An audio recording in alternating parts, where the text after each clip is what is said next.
Superba marumitrio, mironam yakidi the free. Aje bahusaras divas karke aje sanivarche. Ane aje big progress che.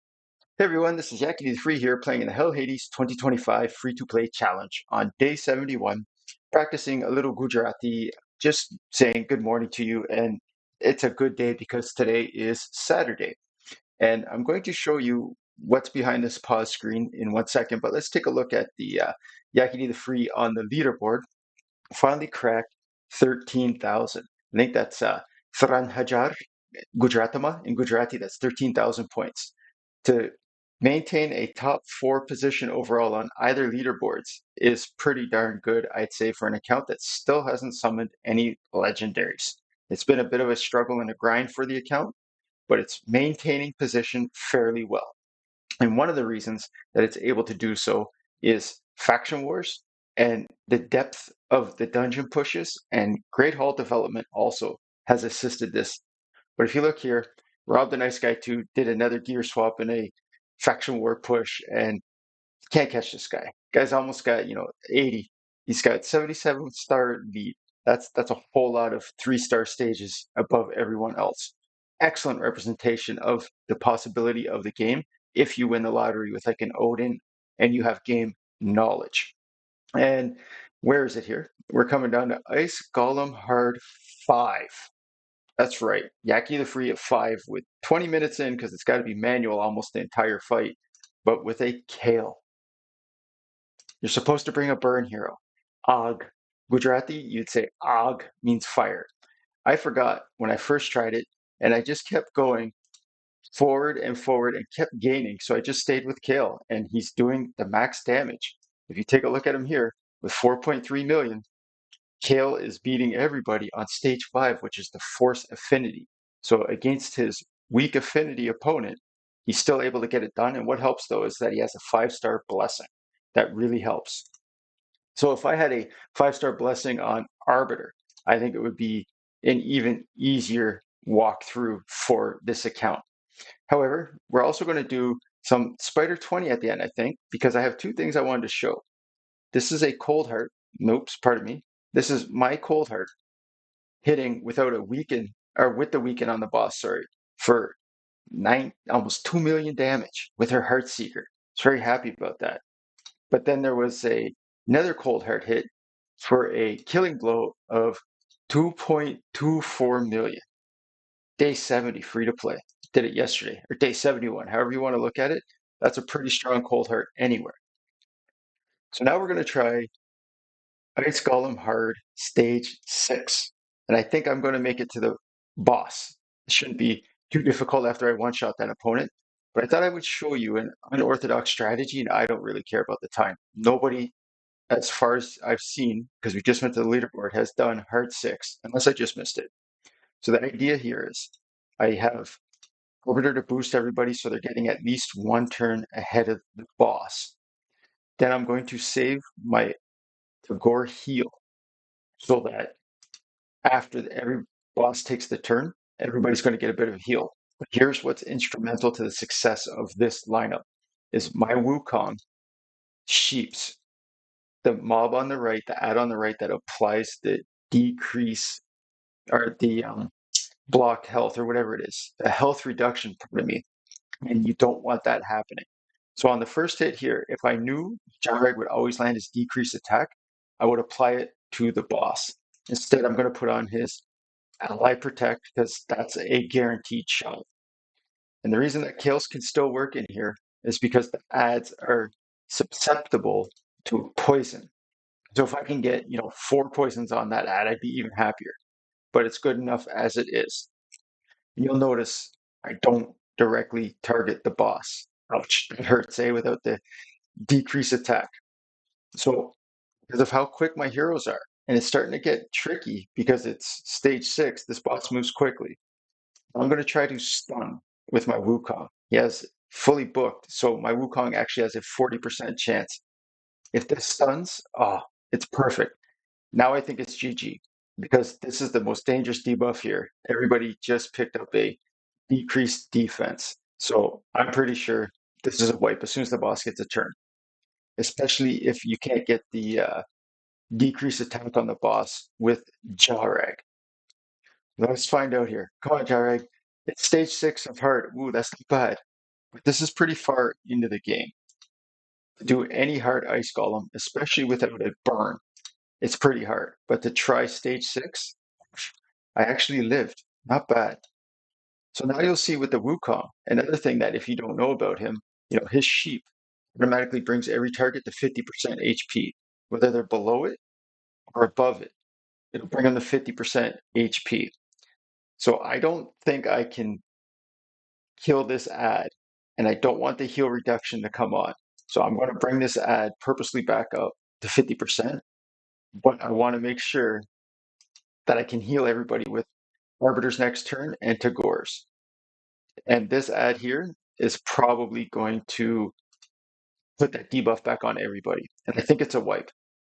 Stage 6, they're just a little too quick for my roster currently. Pardon me. Excuse me, it's springtime in Canada, so a little bit of the allergy. That's perfect. The fact that that stun just happened and the boss still has a decrease attack on, this could be the farthest I've ever made it so far on stage 6, which I know it looks funny to you, but this is deep into the game. This is really, really deep. Whoa. Wow. So I'm going to apply some poisons with Kael, and then everybody's in big trouble. Oh, as long as that decrease attack stays up and my Tagore has at least 80% HP, there's a chance.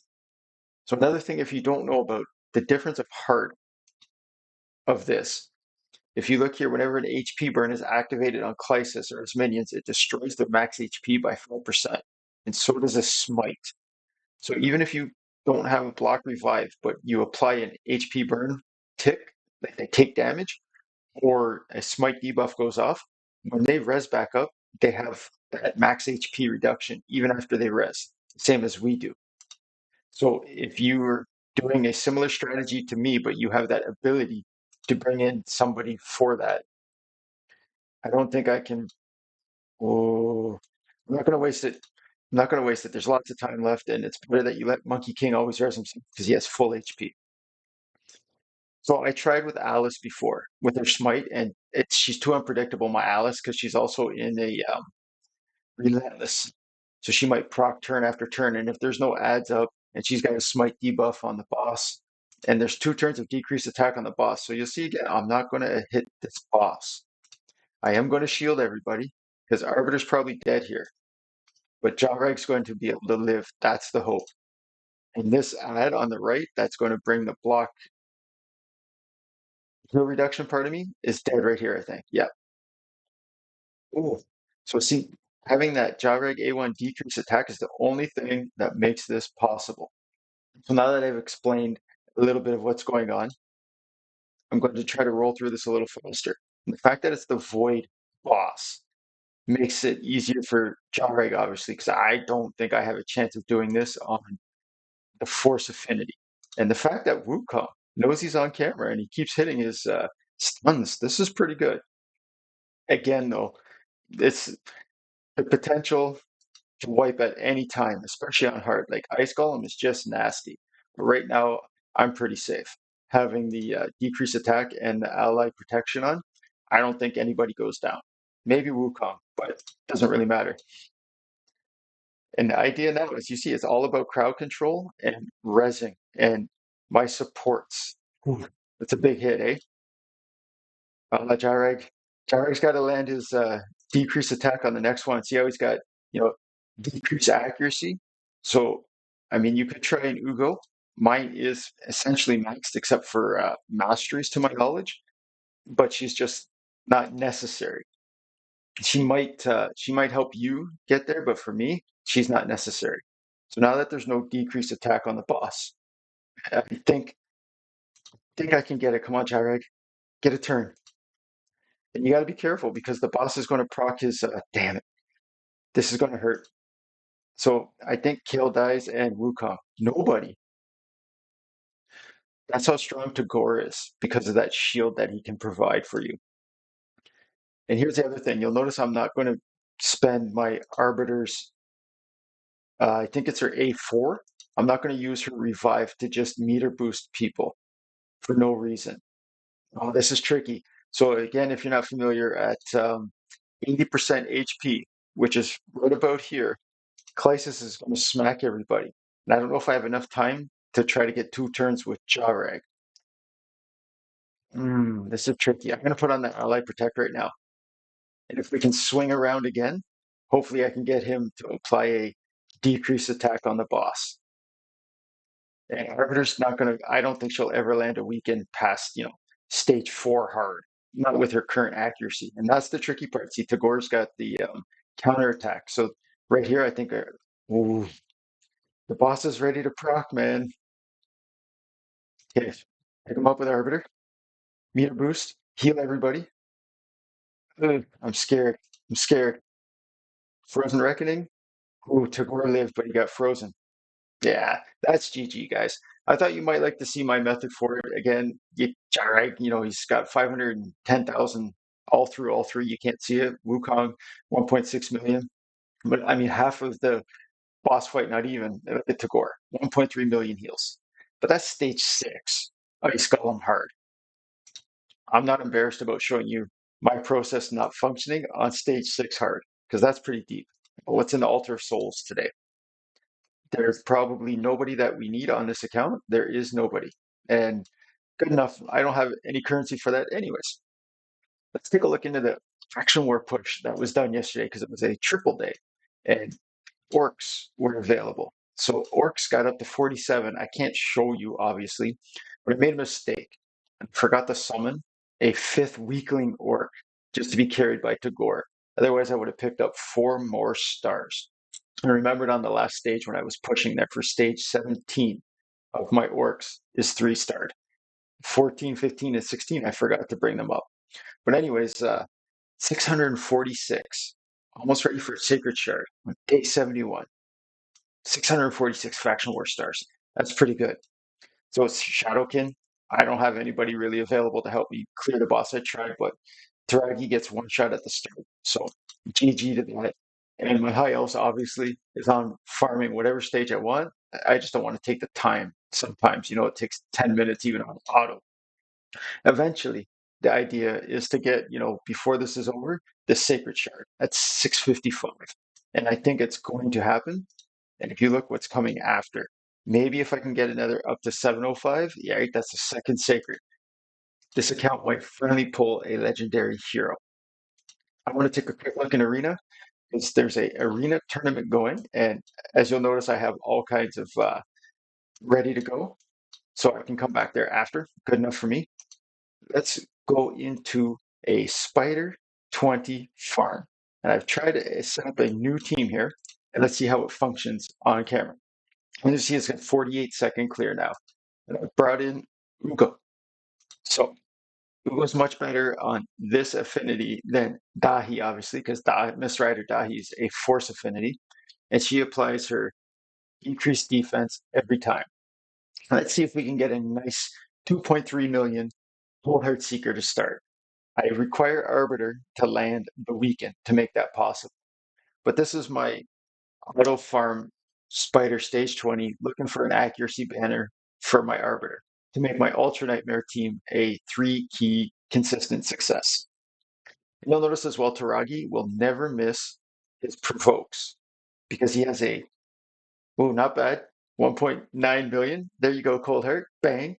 So Taragi has a 60% chance to land his provoke, and it increases by 5% for every debuff. That's on all the mobs. So as soon as there's 8 debuffs out there, it's guaranteed to provoke everyone. So I'm always certain that Taragi will be my stun or my provoke target. Sorry. So you're looking here, and that's how I got it down to the 48-second. Is there'd been a weaken on the spider boss. So it's guaranteed to die on that one as well. If there's a weaken, obviously, hey, defense and speed, we'll keep it. And yeah, we'll just keep everything. And let's not try it again because I've run out of energy. So if Ultimate Galek is your only burn hero, yes, mine's a +2. I really wish he wasn't, but I kept getting him. Okay. Here's the problem with Ultimate Galactic being your burn hero. It's a 50% chance to land his HP burn. Still not bad though, because as you saw, he landed 8 of them out of 11 targets, because the spider boss counts. So it's not bad.